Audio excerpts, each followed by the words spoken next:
इस कहानी से हमें यही सीख मिलती है कि जीवन में सफलता पाने के लिए कठिन मेहनत, अनुशासन और कभी हार ना मानने वाला जज्बा बहुत ज़रूरी होता है।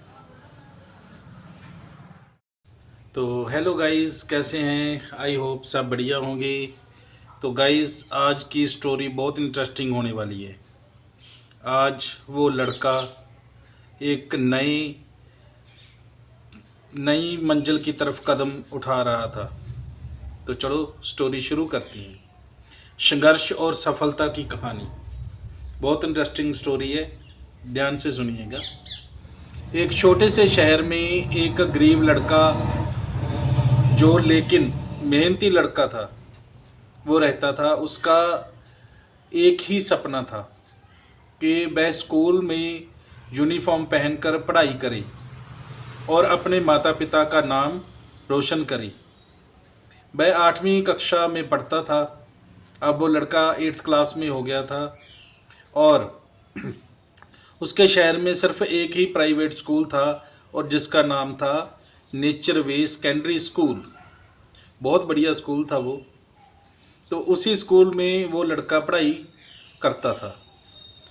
स्कूल में पढ़ाई शुरू हुई और लगभग अभी 10-15 दिन ही हुए थे कि उसकी ज़िंदगी बदलने वाली थी। ज़िंदगी कैसे बदलने वाली थी गाइस? क्योंकि उसी के स्कूल में एक शिक्षक थे जिनका नाम था विजय सर। तो विजय सर मार्शल आर्ट्स और कराटे के बहुत बड़े प्रशिक्षक थे। वे टाइगर फेडरेशन ब्लैक बेल्ट, जैसे अक्षय कुमार है, टाइगर फेडरेशन ब्लैक बेल्ट रह चुके थे। तो वे उसका व्यक्तित्व बहुत मजबूत और अनुशासन सहित था। जब उस लड़के ने पहली बार विजय सर को देखा तो वह उनसे बहुत प्रभावित हुआ। हम देख ही लेते हैं कि यार विजय सर, बाकी उनका शरीर मसल बहुत टॉप के सर थे, वो अभी भी हैं। तो वो लड़का जो विजय सर से देखकर बहुत प्रभावित हुआ, उसने मन में ठान ली कि मुझे ब्लैक बेल्ट बनना है, कि मैं भी ब्लैक बेल्ट पहनूंगा। और ब्लैक बेल्ट मार्केट में तो मिलती नहीं है, उसके लिए कंपटीशन लड़ना पड़ता है, टेस्ट देना पड़ता है, फाइट करनी पड़ती है, फिर कहीं जाके वो ब्लैक बेल्ट मिलती है। तो अगले दिन वह हिम्मत करके विजय सर के पास गया और बातचीत के दौरान उसे पता चला कि विजय सर उत्तर प्रदेश के रहने वाले हैं, लेकिन उनका जन्म इधर पंजाब में हुआ था। बैकग्राउंड उनकी उत्तर प्रदेश की थी, पंजाबी बोलते थे वो। तो विजय सर उत्तर प्रदेश के रहने वाले हैं। लड़के ने बहुत निम्रता से उनसे कहा, सर मुझे मार्शल आर्ट्स सीखना है, कृपया मुझे सिखाइए। तो विजय सर ने उसकी आंखों में देखा और मुस्कुराकर बोली, मार्शल आर्ट्स सीखना कोई आसान काम नहीं है, इसमें बहुत मेहनत करनी पड़ती है, आग पर चलना पड़ेगा, दर्द सहना पड़ेगा, तब जाकर एक योद्धा बनता है। तो लड़के ने बिना डरे जवाब दिया, सर मुझे सब मंजूर है।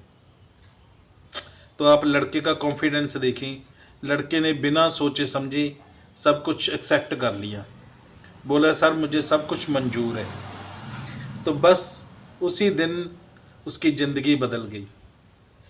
वह रोज़ सुबह डेली, सर्दी हो या गर्मी हो, सुबह 5 बजे उठता। वो 5 बजे उठकर ठंडी हो या गर्मी, बारिश हो या धूप, उसने कभी पीछे नहीं हटना था, ना कभी वो हटा। तो उसके पास एक पुरानी साइकिल थी, वह लेकर सुबह सुबह स्कूल पहुंच जाता। जिस स्कूल में वो स्टडी करता था उसी स्कूल में उसको वो ट्रेनिंग करवाई जाती मार्शल आर्ट्स की। तो वहाँ पे पहुँच जाता। वहाँ विजय सर और बाकी 9 विद्यार्थी कराटे की ट्रेनिंग लेते थे। 10वां तो वो बच्चा था और 9 स्टूडेंट उसके और थी। तो टोटल 10 स्टूडेंट थे। तो पहले दिन उसने समझ आ गया कि कराटे की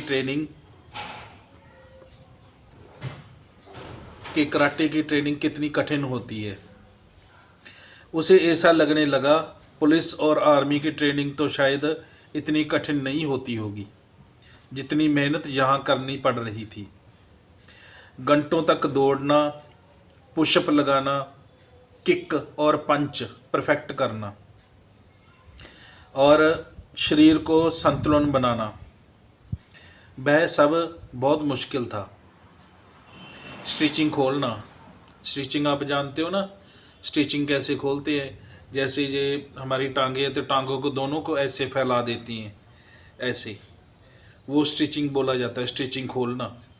तो लड़का धीरे धीरे वो भी सीख गया, स्टिचिंग भी खोलना सीख गया वो।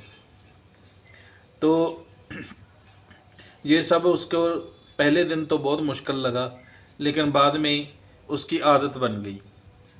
तो कई बार उसके हाथों में दर्द होता, पैरों में सूजन आ जाती, लेकिन उसने कभी भी हार नहीं मानी।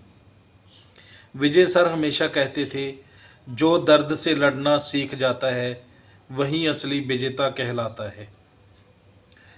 तो लड़का इन बातों को अपने दिल में बसा चुका था।